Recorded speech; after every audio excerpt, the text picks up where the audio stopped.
Sir, operation Sindoor అని పెట్టడానికి గల కారణం ఏంటి? ఆపరేషన్ సింధూర్ అనేది భారతదేశం పాకిస్తాన్పై చేసిన ఒక మెరుపు దాడి.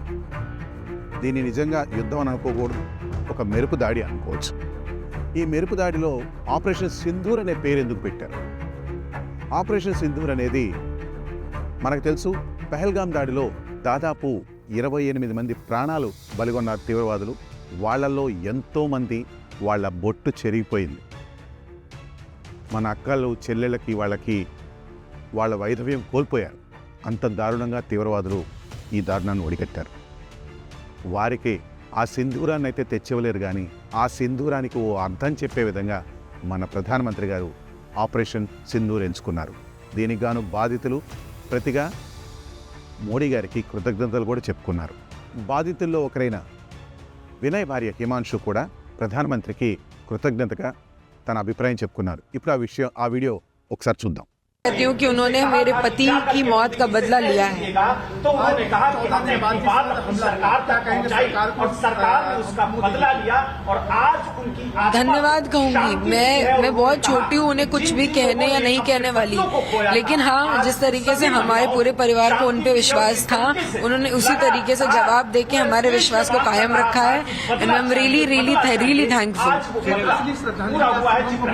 जिस तरह से आपसे आतंकी में बात बिल्कुल सर, असली श्रद्धांजलि, और शायद वो आज जहाँ पे भी है, आज वो शायद थोड़ी शांति में होगा। హరి గారు, ఇప్పుడు మీరు అన్నారు అక్కడ ఉగ్రవాదుల మీదే దాడి చేశారు, సివిలియన్స్ మీద కాదు అని. అక్కడ సివిలియన్స్ లేదని మీరు ఎలా అనుకుంటారు?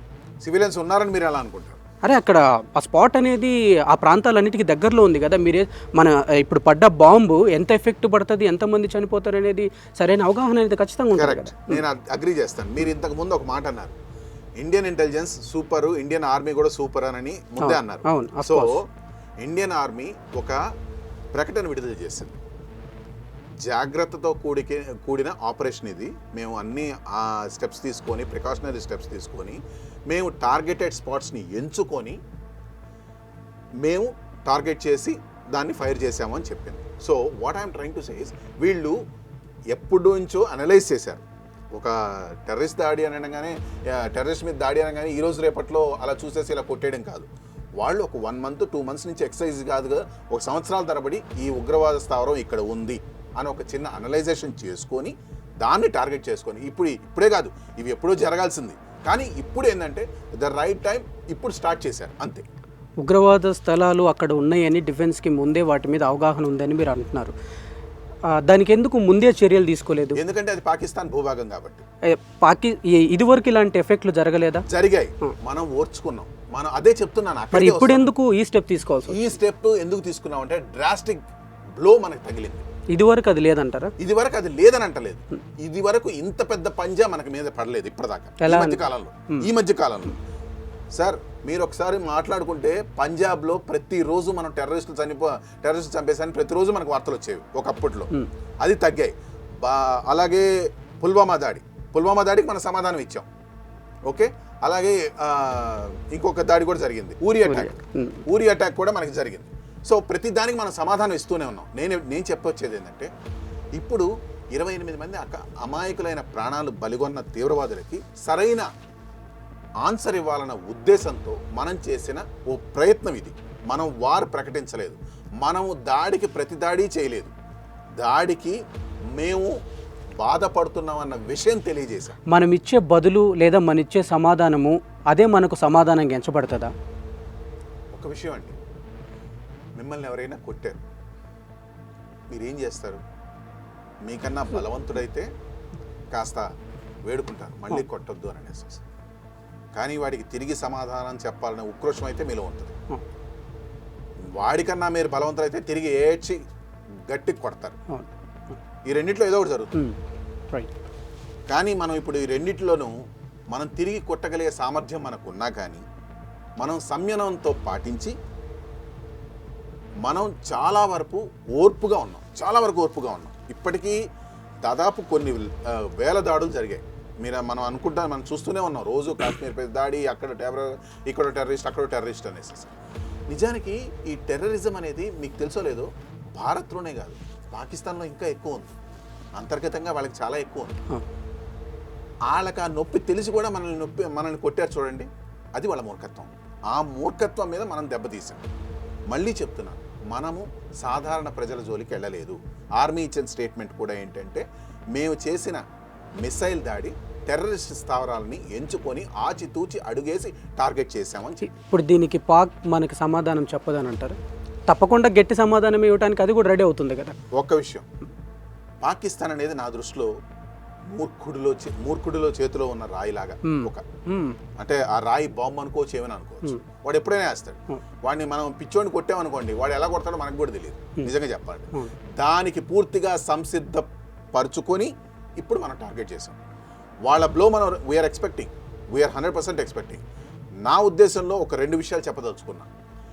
ఈ టైంలో పాకిస్తాను ఒక 90% రీఇటరేట్ అవ్వకపోవచ్చు. ఎందుకంటే రేపు మే 9వ తారీఖు IMF మీటింగ్ ఉంది.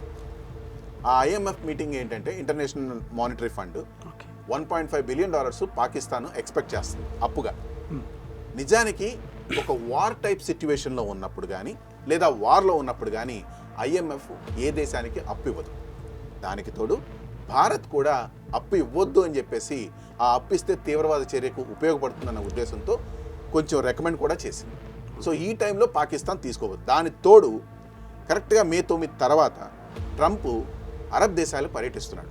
ఈ అరబ్ దేశాలన్నింటికి వస్తున్నాడు. అరబ్ దేశాలకు వచ్చేటప్పుడు రీసెంట్గా ఖతార్ కూడా ఏమనౌన్స్ చేసిందని అంటే, అరబ్ దేశమైన ఖతార్ దేశం పాకిస్తాన్కి కొంచెం వ్యతిరేకంగా స్టేట్మెంట్ ఇచ్చింది. సో ఈ 2 ఇన్సిడెంట్స్ దరిమిలా పాకిస్తాన్ ఇప్పుడు ఇమ్మీడియట్గా రీటాలియేట్ చేయలేదని నేను చెప్పను. కాకపోతే అంత ఎఫెక్టివ్గా చేయగలదని మాత్రం ఘంటాపదంగా చెప్పగలను. ఇప్పుడు మీరే అన్నారు, పాకిస్తాన్ పిచ్చోని చేతిలో ఒక రాయిలాగని.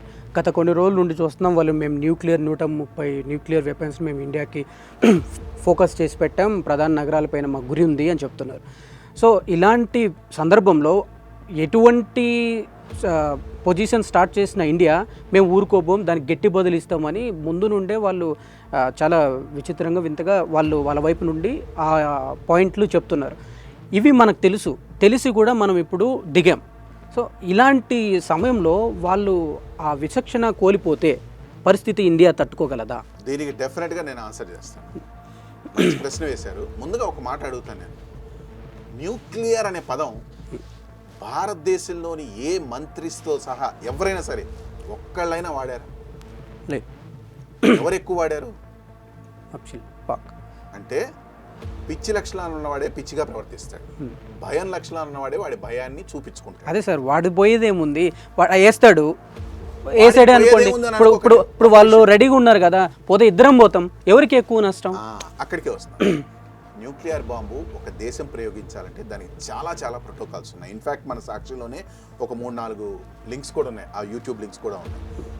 న్యూక్లియర్ బాంబు ఒక దేశం ప్రయోగించాలంటే ముఖ్యంగా 3 ప్రోటోకాల్స్ పాటించాలి. మొట్టమొదట, అది న్యాయపరంగా చిక్కులు ఉండకూడదు. రెండోది, ఆ న్యూక్లియర్ బాంబు తయారు చేయడానికి, తీసుకోవడానికి, అసెంబుల్ చేయడానికి, దాని లాంచ్ ప్యాడ్ తీసుకెళ్ళడానికి మొత్తం ట్రావెల్ చేయాల్సి ఉంటుంది. పాకిస్తాన్ పరిధిలోనే ఒక 1000 కిలోమీటర్ల పరిధిలో ఆ బాంబును తీసుకెళ్లాల్సి ఉంటుంది. అలా తీసుకెళ్తే శాటిలైట్ సెన్సార్స్ అవన్నీ కనుక్కొని ముందుగానే ఇంటర్నేషనల్గా అలర్ట్ చేస్తుంది. ఇంటర్నేషనల్ ఇప్పుడే ఉందండి, సోషల్ మీడియాలో ఎక్కడైనా అలర్ట్ వచ్చేస్తుంది. మూడోది వచ్చేసేసి, ఒకవేళ న్యూక్లియర్ బాంబు చేసిందే అని అనుకుందాం, దానికి మనం రీటాలియేట్ చేస్తామనే అవగాహన ఉండదా? ఉంటుంది. ఎంత పిచ్చోడైనా సరే తిరిగి కొడతాడన్న ఇది ఉంటుంది కదా. సో కాబట్టి న్యూక్లియర్ బాంబు అనే పదం ఆ పిచ్చోడు వాడిన భయం, వాడికి ఉన్న భయాన్ని వాడు అలా చెప్తున్నాడు. ఎంతసేపు అంతెందుకనండి, ఓ పాకిస్తాన్ మినిస్టర్ ఇంకొక 36 గంటల్లో బాంబు వేసేస్తుంది, నేను చదువుకుంటున్నాను అని అన్నారు. 36 గంటలు అయ్యి దాదాపు 10 రోజులైంది. ఇప్పుడు స్టార్ట్ చేసాం. అది కూడా న్యూక్లియర్ బాంబు కాదు, టెర్రరిస్ట్ స్థావరాల పైన దాడి. సో ఇప్పుడు వాళ్ళైతే న్యూక్లియర్స్ వాడతాం, మేము దాడికి ప్రతిగా దాడి చేస్తాం అనేది పెద్ద స్టేట్మెంట్ ఇచ్చారు. ఇప్పుడైతే మన ఇండియా మెరుపు దాడి చేసింది, ఇందులో ఎటువంటి బాంబ్స్ యూస్ చేసిందని అంటారు? ముఖ్యంగా 2 రకాల బాంబు కథనాలు దీంట్లో వినపడుతున్నాయి. 2 రకాల పదార్థాలు, ఒకటి స్కాల్ప్, ఇంకొకటి హ్యామర్. స్కాల్ప్కి సంబంధించి మీరు చిత్రంలో చూడొచ్చు, ఆ వివరాలతో సహా మీకు చూపిస్తున్నాను చూడండి. ముఖ్యంగా ఇండియా చేసిన దాడులకు సంబంధించిన బాంబులకు సంబంధించి సోషల్ మీడియాలో చాలా కథనాలు వస్తున్నాయి. వాటిలో ముఖ్యంగా వినపడేది స్కాల్ప్, హ్యామర్. స్కాల్ప్ అనేది మిసైలు, హ్యామర్ అనేది బాంబు. ఈ రెండింటికి సంబంధించిన ఫోటోలు మీరు చూడొచ్చు. అలాగే ఇవి కాకుండా మన భారతదేశంలోని పంజాబ్ రాష్ట్రం పరిసర ప్రాంతాల్లో ఒక F-16 అమెరికాకి సంబంధించిన F-16 CJ-17 చైనాకి సంబంధించి ఈ 2 శకలాలు అక్కడ పడ్డాయని సోషల్ మీడియాలో వైరల్ అవుతున్నాయి. ఇవి అటు పాకిస్తాన్ కానీ ఇటు భారతదేశం కానీ ధృవీకరించలేదు. ఎందుకు ధృవీకరించలేదు అనేది ఇంకొక 2 కాన్సెప్ట్స్ సోషల్ మీడియాలో వైరల్ అవుతున్నాయి. F-16 ఇండియాది కూల్చేసాము అని పాకిస్తాన్ చెప్పుకుంటున్న వార్త.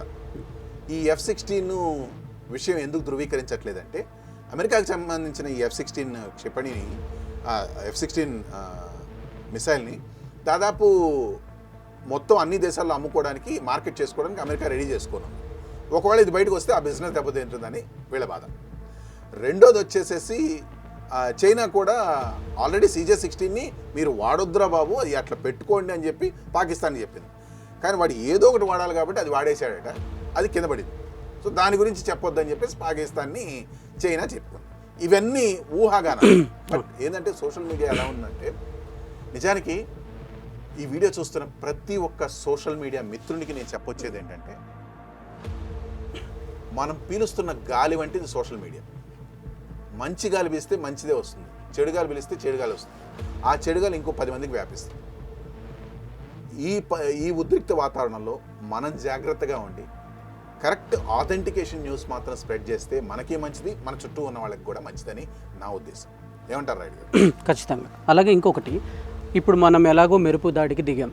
ఇప్పుడు పాకిస్తాన్ చేయబోయే దాడికి మనం ఎలా సిద్ధమవ్వాలి? ఒకవేళ ఇన్ కేస్ ఇప్పుడు 7th మాక్ డ్రిల్ పెట్టాలి అని ఒక ఆదేశం వచ్చింది, ఇంకా అది జరగలేదు, ఈలోపు ఈ దాడి అనేది జరిగింది. సో ఇప్పుడు దీన్ని ఎలా తీసుకోవాలి, మనం ఎలా సిద్ధమవ్వాలి? ఇప్పుడు మనం ఎలాగో ముందుకేసాం, వాళ్ళు ఇప్పటి వరకు భారత్ వేస్తుంది అని చాలా భయంలో ఉక్కిరిబిక్కిరి అయిపోయారు. మనమైతే నిర్ణయం చేసాం, దీన్ని మనం ఎలా ఎదుర్కోవాలి, ఎలా జాగ్రత్తగా ఉండాలి? చాలా న్యూస్ ఛానల్స్ చూడొచ్చు, చాలామంది చూడొచ్చు, సోషల్ ఇన్ఫ్లుయెన్సర్స్ చూడొచ్చు, చాలా ఇబ్బంది పెడుతున్నారు, జనాల్ని చాలా ప్యానిక్కి గురి చేస్తున్నారు. ఈ సమయంలో మనం చేసిన ఈ అటాక్ని ఏ విధంగా తీసుకోవాలి? ఒకవేళ తిరిగి మళ్ళీ మనపై ఆ దాడి కనుక వస్తే దాన్ని ఎలా తీసుకోవాలంటారు? ఇక్కడ 2 విషయాలు. దాడి మన మీద జరగడానికి, ఆ దాడిని ఆపడానికి మన దగ్గర భారత సైన్యం అనే పెద్ద అడ్డుగోడు ఉంది. టెక్నికల్గా దాన్ని ఎలా ఆపాలి, దాన్ని ఎలా ఎదుర్కోవాలని భారత సైన్యం చూసుకుంటుంది. పొరపాటున గోడను దాటి మన మీద పడితే మనల్ని మనం ఎలా కాపాడుకోవాలని చెప్పడానికే భారత ప్రభుత్వం ఈ మాక్ డ్రిల్ నిర్వహిస్తోంది. ఈ మాక్ డ్రిల్లో వచ్చే సూచనలు అవన్నీ మనం పాటిస్తే క్షేమంగా ఉండొచ్చు.